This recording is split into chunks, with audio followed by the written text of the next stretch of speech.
I don't know if Lamar will see the success of Steph Curry in the NFL playoffs and in the Super Bowl.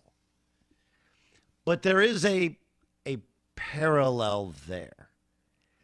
And here's the parallel. Look, we're not, I've told you before, like we all do this thing like player comps. Right? You compare a guy to a previous player who's been successful at the same position, who plays the same, maybe looks the same, and you're like, look, in his best day, that's what he could be. That's what he could be.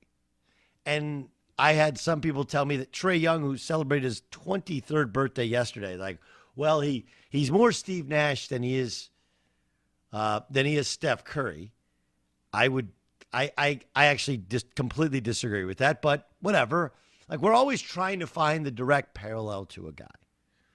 And the reason you do that is, just like anything, you have to show me something has worked previously. The NFL's been going over 100 years. You got to give me a guy recently who's worked and worked long-term before I totally buy in. And we've had a number of incredible success stories in the NFL at quarterback. Take a look at who the best of the best are. Right? I mean, there is a parallel between Tom Brady and Joe Montana. Obviously, Tom Brady growing up watching Joe Montana, but Joe Montana was the quarterback of Notre Dame, and they were good. Michigan's quarterback was Tom Brady, and they were good.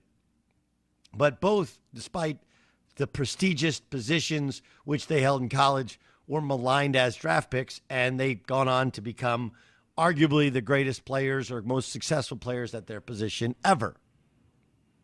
There were different reasons that people had questions about them. But you try and find out, hey, he's like this guy. Lamar Jackson and Steph Curry, I mean, the struggles I had with Steph Curry were like, well, what is he? He's not really a point guard. He doesn't really guard point guards. It's not what he does best. And we've always been told that guys who are just kind of three-point shooters, he takes the type of shots that many people have.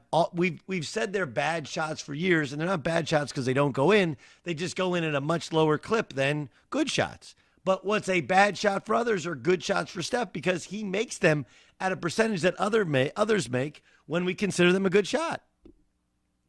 Steph Curry played a style of basketball which a previous generation would say is wild and somewhat reckless and hard to play with. Lamar Jackson plays a style of the position of quarterback which hasn't worked long term. Ever. Whether it's because of injury or lack of intricacy or maybe what the Ravens figured out last night. Could I get into how cool it was for, John Harbaugh to ask his quarterback, Lamar, do you want to go for it? Right. This is John Harbaugh talking about it.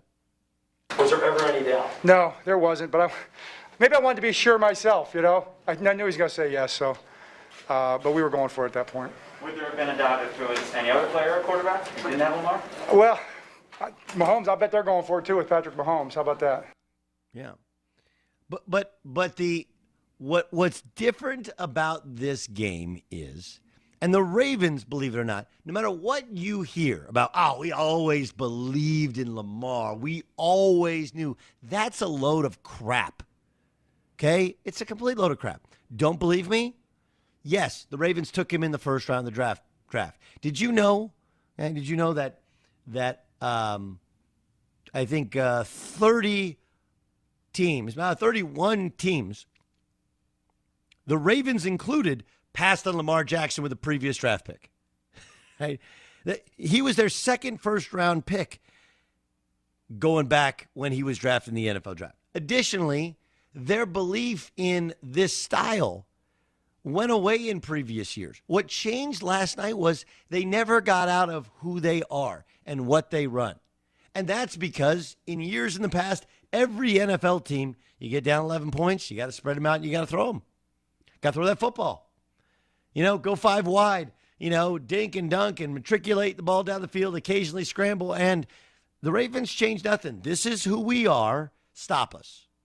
And eventually, the attrition of pounding you, even with a depleted offensive line because of injury, it just wore down and wore out the Chiefs. And then the Chiefs make a mistake like a fumble, and they pounce on it. The game gets shortened, right? That's the style. The style is that if they get rolling, your quarterback's off the field longer. The style is they get you fatigued. The style is it helps even average offensive linemen because they all like blocking for the run more than blocking for the pass.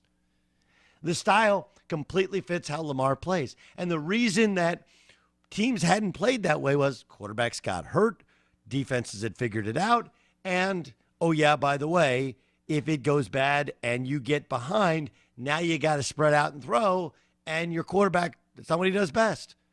So what the Ravens do? They never changed. They never diverted from their style. This is who we are. This is who Lamar is. This gives us the best chance to win. Here's Lamar Jackson on how it felt to get the monkey off of his back. Lamar, what was the conversation with Coach like before that last fourth down call? Yeah, it felt good, It felt good to get that monkey off our back. It just felt good, Got to move on to Detroit now. We ain't win the Super Bowl yet. It's just one game. We just got to keep staying focused. It is one game, okay? But it's not just the monkey off the back of getting over the Kansas City Chiefs, a team they're very likely to see in the playoffs.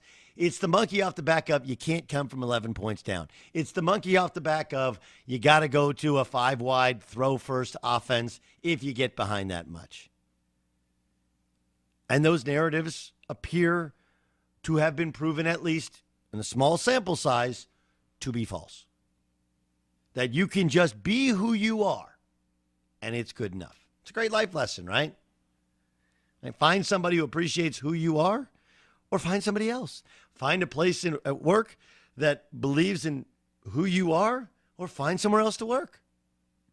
And for Lamar Jackson, the Ravens can say, we always believed in it. Why didn't you draft him with your first draft pick in the NFL draft a couple years ago? And if you believed in this style, why did you for so long divert from that style when the going got tough? Yesterday was a big, big day for the Baltimore Ravens and for all of us who watch football, which proves there could be a new way of doing business, a new way of looking at offense, a new way of playing when you're behind. And just like Steph Curry's new way ushered in change in the NBA and a change of evaluation of players, the same could be true for Lamar Jackson.